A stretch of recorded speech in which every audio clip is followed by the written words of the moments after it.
আসসালামু আলাইকুম শিক্ষার্থীরা, কি খবর, কেমন আছো? আজকে আমরা ক্লাস 9-10 এর অর্থাৎ এসএসসি 26 ব্যাচের আজকে পরীক্ষা হয়েছে। তোমরা জানো আজকে জেনারেল ম্যাথের পরীক্ষা হয়েছে। তো এসএসসি 26 ব্যাচের জেনারেল ম্যাথের সংক্ষিপ্ত কয়েকটা প্রশ্ন আছে। যেমন এখানে দেওয়া ছিল যে x plus one by x সমান সমান 5 হলে x square minus one by x স্কোয়ারের মান কত, এটা নির্ণয় করতে বলছে। তারপর বলছে খ নম্বর বলছে যে p p plus one by p equal to 4 হলে p power 6 plus 1 divided by p q এর মান নির্ণয় করতে বলছে। আর গ নম্বরে বলছে হচ্ছে উৎপাদকে বিশ্লেষণ করো পি পাওয়ার 4 মাইনাস 27 পি স্কোয়ার প্লাস 1। ঠিক আছে, এই যে প্রশ্ন তিনটা দেখতেছো, এটা হচ্ছে 2026 সালের এসএসসি পরীক্ষার প্রশ্ন এবং এগুলো সংক্ষিপ্ত প্রশ্ন। ঠিক আছে, অনেকে ভাবতে পারো যে সৃজনশীল না, আসলে এটা সৃজনশীল না, এগুলো হচ্ছে সংক্ষিপ্ত প্রশ্ন এবং এটা হচ্ছে ঢাকা বোর্ডের। ঠিক আছে, এটা হচ্ছে ঢাকা বোর্ড, এটার বোর্ড হচ্ছে ঢাকা বোর্ড। তাহলে এটা হচ্ছে ঢাকা বোর্ডের প্রশ্ন এবং এটা সংক্ষিপ্ত প্রশ্ন।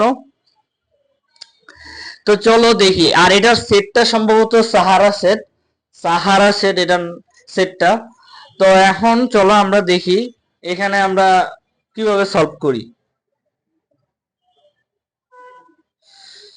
এখন এখানে বলছে যে উৎপাদকে বিশ্লেষণ করো পি পাওয়ার 4 মাইনাস 27 পি স্কোয়ার প্লাস 1। এটা উৎপাদকে বিশ্লেষণ করতে বলছে, তাই তো? তো চলো আমরা উৎপাদকে বিশ্লেষণ করি। গ নম্বর, এটা কিন্তু অনেকে সৃজনশীল ভাবিও না, সৃজনশীল কিন্তু এত সহজ হয় না, এটা হচ্ছে সংক্ষিপ্ত প্রশ্ন। ঠিক আছে, আচ্ছা, তো চলো আমরা গ নম্বর সমাধান করি। গ নম্বরে আমরা এখানে বলছে যে উৎপাদক বিশ্লেষণ করতে বলছে, তাহলে আমার এখানে দেওয়া আছে পি পাওয়ার 4 মাইনাস 27 পি স্কোয়ার প্লাস 1। ঠিক আছে, এটাকে আমাকে উৎপাদকে বিশ্লেষণ করতে বলছে। এখন দেখো এই যে 27, এটাকে আমি রুট করব। যদি এটা রুটের মান আমার আসে তাহলে বুঝবো যে না এটা ঠিক আছে। এখন এটাকে যদি রুট করি 27, এটা কি রুট যায়? অবশ্যই যায় না। তারপর দেখো এটাকে যদি আমি আরেকটু বাড়াই দিই 28, উপরে যদি যাই, উপরের দিকে যাই, অর্থাৎ 27 থেকে যদি উপরের দিকে যাই তাহলে কি এটা রুট হয়? অবশ্যই হয় না, তখন এটাও বাদ। এরপর দেখো যেহেতু উপরের দিকে যাচ্ছে না, উপরের দিকে আমি যতই যাই আমার রুট হয় না, তাহলে আমি নিচের দিকে যাব। নিচের দিকে দেখো রুট ওভার 26, এটা যায়? অবশ্যই যায় না। এটাকে যদি রুট করি তাহলে ভগ্নাংশ আসে বা দশমিক আসে। এবার তুমি যদি আরেকটু নিচে দাও, অর্থাৎ 27 থেকে 26 এবং 26 থেকে যদি আরেকটু নিচে যাই তাহলে হচ্ছে রুট ওভার 25, যা রুট যায়, অর্থাৎ এটা বর্গ যায়, বর্গমূল যায়, তাহলে বর্গমূল হলে এটা আছে কত? 5।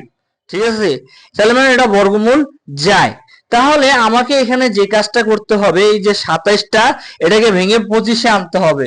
অর্থাৎ 27 থেকে যদি আমি 25 বাদ দেই, 27 থেকে যদি আমি 25 বাদ দিই তাহলে 2 থাকে, হচ্ছে 2।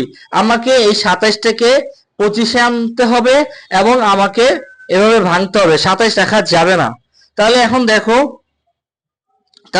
দেখো পি, এটাকে যদি আমি ভেঙে দেই পি স্কোয়ার হয়ে যায়, অর্থাৎ পি স্কোয়ার, আর এর উপর যদি আরো স্কোয়ার দেই তাহলে পি পাওয়ার 4 হয়।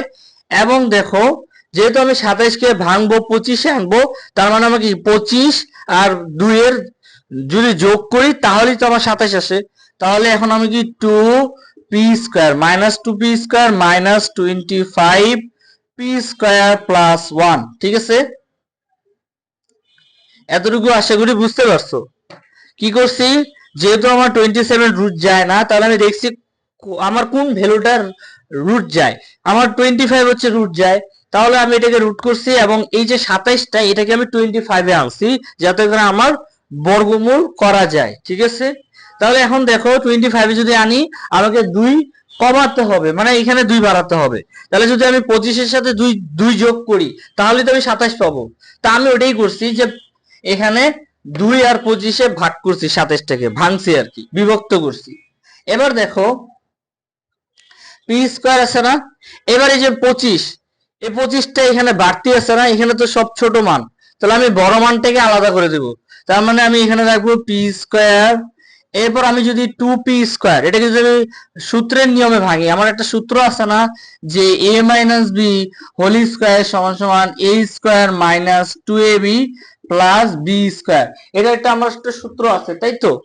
তা আমি যে কাজটা করব সেটা হচ্ছে আমি এই সূত্রে ভাঙাবো, মানে এই যে এটাকে আমি এই সূত্রে আনবো।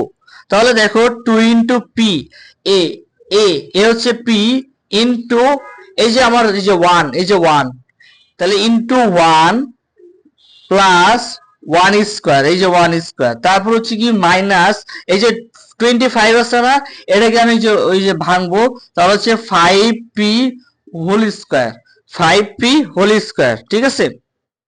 এই লাইনটাকে আমি এখানে দেখাই দিই, এখানে যদি আমি দেখাই দিই তাহলে হচ্ছে পি স্কয়ার মাইনাস 2p², এদিকে একটু ফোকাস করো, -2p² না, এবার এই যে এটাকে অবশ্য নিয়ে গেছে 1টাকে ভিতরে আনছি, তাহলে +1 -25p², ঠিক আছে? এটাই করছি আমি, আর কিচ্ছু করিনি। এবার আমি কি করছি, এটাকে এই ফর্মে আনছি, অর্থাৎ সূত্রের ফর্মে আনছি। তাহলে সূত্রের ফর্মে আনার পর আমার কি হবে, এই যে এটুকু আমি সাজাইছি, এখন আমাকে এটা আনতে হবে। তাহলে কি a minus b whole square সমান সমান a square minus 2ab plus b square. তাহলে আমার এখানে দেখো a square minus 2ab plus b square সূত্রে চলে আসছে। এবার আমি এটা এই ফর্মে আনবো। তাহলে এই ফর্মে যদি আমি আনি তাহলে কি হবে, a minus b whole square, তাহলে a হচ্ছে আমার পি স্কয়ার, তাহলে a মাইনাস বি, বি হচ্ছে আমার 1, তাহলে হচ্ছে p² মাইনাস 1 হোল স্কয়ার, এরপর হচ্ছে কি মাইনাস 5p², ঠিক আছে? আশা করি এতটুকু বুঝতে পারছো।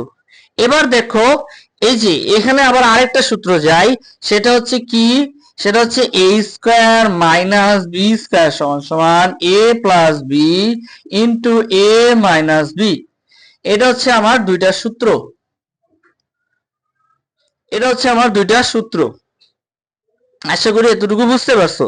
তাহলে এই যে আমার নিচের যে এটা, এই মানটা, এটা কিন্তু আমার কি সূত্রে যায়, যে এই যে দেখো a², এটা আলাদা একটা a², আর এটা হচ্ছে আমার b², তাহলে আমি সূত্রে ফেলাবো কি a plus b into a minus b. তাহলে আমি সূত্রে ফালাই, তাহলে দেখো a plus B p² minus 1, তবে কি a প্লাস বি প্লাস হচ্ছে 5p, এই যে 5p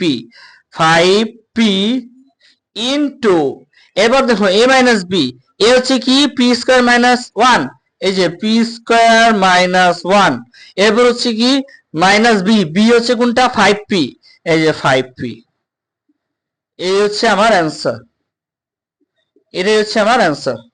আশা করি বুঝতে পারছো, এটাই হচ্ছে আমার অ্যান্সার। তাহলে এটাই হচ্ছে আমার অ্যান্সার।